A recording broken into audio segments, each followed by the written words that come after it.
গভীর জঙ্গলে ৭০০ বছরের একটি মসজিদ। এই মসজিদটি নিয়ে এলাকায় কৌতূহল সৃষ্টি হয়েছে। সুপারি বাগানের ভিতরে ৭০০ বছরের একটি পুরানো মসজিদ, এই মসজিদটিকে নিয়ে এলাকায় কৌতূহল সৃষ্টি হয়েছে।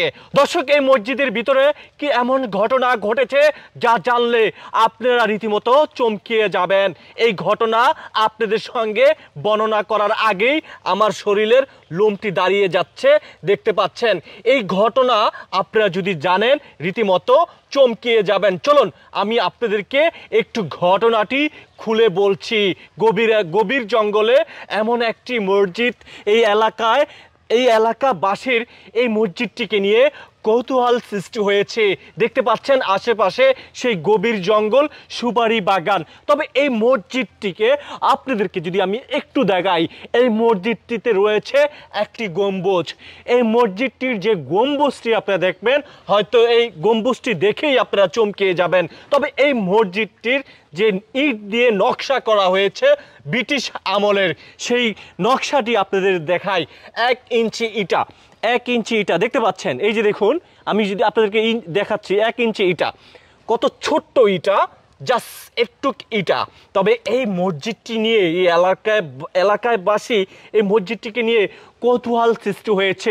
ভিতরে যে এমন ঘটনা আছে আপনারা দেখলে চমকিয়ে যাবেন যে ভিতরে কি এমন ঘটনাটি ঘটেছে। তবে ভিতরে যাওয়ার আগে আপনাদেরকে যদি একটু এই পাশটা দেখাই, একটু আসেন, আমি যদি আপনাদেরকে এই পাশটা দেখাই। এই মসজিদের এই যে কর্নারটা দেখতে পাচ্ছেন, এখান থেকে এটা আস্তে আস্তে পানিতে ধুয়ে যাচ্ছে। আপনি নিশ্চয়ই দেখতে পাচ্ছেন।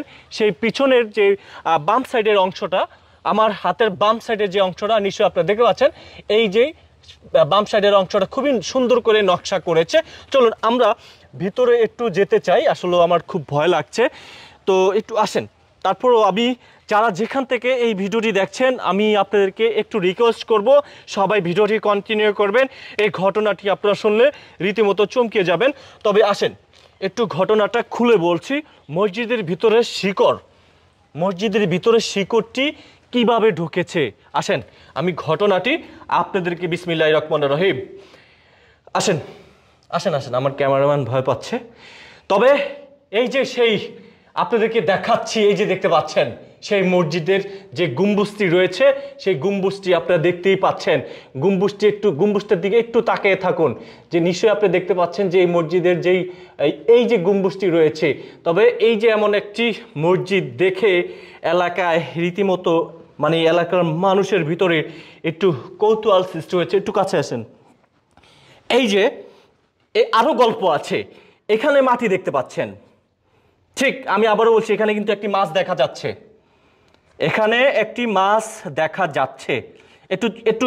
একটু দেখান। এখানে আমরা স্পষ্ট যেটা দেখতে পাচ্ছি, এখানে কিন্তু একটি মাছ, কিন্তু কি মাছ সেটা আমরা হাত দিয়ে ধরতে চাচ্ছি না। তবে এখানে যে মাটি আপনারা গভীর হয়ে আছে, এখানে যে মাটিগুলা নিচে চলে গেছে। তবে এখানকার স্থানীয় লোকজন আমাদেরকে যেটা বলেছিল, এই মসজিদের এখানে মাটি কেটেছিল। মাটি কাটার পরে এই জায়গায় কিন্তু মাটিগুলা রেখেছিল, ঠিক এমন একটি জায়গায় কিন্তু মাটিগুলা রেখেছিল। কিন্তু এই মাটি এখান থেকে উধাও হয়ে যায়, কিন্তু কোথায় চলে যায় বলা যায় না। ঠিক এর এক জায়গাটাই গর্ত হয়ে যায়। তবে এই পাশে আসুন। এই যে আমি যদি ঠিক এখানটায় যদি আমি একটা রাউন্ড দেই, এই যে দেখতে পাচ্ছেন যে এটুক, অর্থাৎ ঠিক এমন একটি জায়গায়, এই জায়গাটায় করেছিল কি এক কবিরাজ এই জায়গাটিতে গর্ত করেছিলেন। গর্ত করে তিনি একজন নারীকে নিয়ে এসেছিলেন এই মসজিদের ভিতরে, তাকে চিকিৎসা করবে গভীর রাতে। তাও কবিরাজের সঙ্গে আরেকজন লোক ছিল, অর্থাৎ সেই নারী আর কবিরাজ সহ 3 জন ব্যক্তি ছিল। এই যে 3 জন ব্যক্তিকে নিয়ে এলাকায় চাঞ্চল্য সৃষ্টি হয়েছে। যেমন চাঞ্চল্য সৃষ্টির কথা আমি বলছি, যখন কবিরাজ এই মসজিদের ভিতরে নিয়ে আসলো সেই নারীকে চিকিৎসা করানোর জন্য, তখন এই এলাকাবাসী পুরা দ্বীপ জেলার ভোলায় বাংলা বাজার এই এলাকাটি নিয়ে চাঞ্চল্য সৃষ্টি হয়েছে। প্রত্যেকটা মানুষের মুখে মুখে শোনা যাচ্ছে এই মসজিদ সম্পর্কে।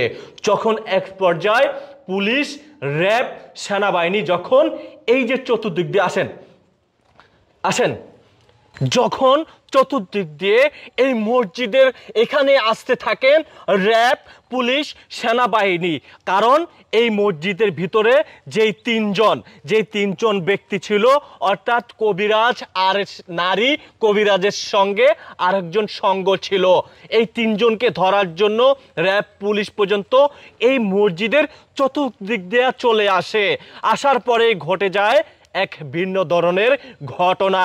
সেই ঘটনাটি ঘটেছে যখন চতুর্দিক দিয়ে এই যে পুলিশ, র্যাব, আর্মি আসতেছিল, হঠাৎ করে সেই তিনজন মাটির নিচে চলে গেছে। কিন্তু মাটির নিচে চলে যাওয়ার পরে তাদেরকে আর খুঁজে পাওয়া যায় না। এটি নিয়ে এলাকায় চাঞ্চল্য সৃষ্টি হয়েছে। দর্শক, আপনারা এই মসজিদ সম্পর্কে একটু কমেন্ট বক্সে আপনাদের মতামত জানাবেন। তবে এই বিষয়টি কতটুক সত্য, কতটুক মিথ্যা, এ নিয়ে থাকছে পরবর্তীতে কোনো আপডেট। তবে আপনারা চাইলে এই মসজিদ সম্পর্কে নিউজ পেতে দেওয়া আছে। দ্বীপ জেলার ভোলার 500 থেকে 700 বছরের একটি মসজিদ লুকিয়ে আছে গভীর জঙ্গলে। এই মসজিদটিকে নিয়েই এই এলাকার বাসী কৌতূহল সৃষ্টি হয়েছে। দর্শক, আমি আরিফ হায়দার রয়েছি আপনাদের সঙ্গে। আসছি পরবর্তী কোনো নতুন আপডেট নিয়ে।